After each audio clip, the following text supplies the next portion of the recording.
أنا بحمد ربنا إن أنا بفضل الله بطلت السجاير، الحمد لله رب العالمين.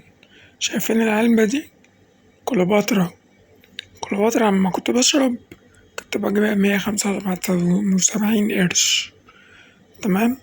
دلوقتي ب50 جنيه، كلها سوق سودا، كله بيكنف عشان يطلع. ياللي بتشرب سجاير حاول تبطلها، عيالك أولى بالفلوس. هقولك على حاجة، الفلوس اللي انت بتجيب بيها السجاير هاتها واعملها سجارة وولعها، هتزعل ولا لأ؟ هو دوت اللي انت بتعمله في السجاير، فلوس بتحرقها عالفاضي، أولها بوسة وآخرها بالجزمة.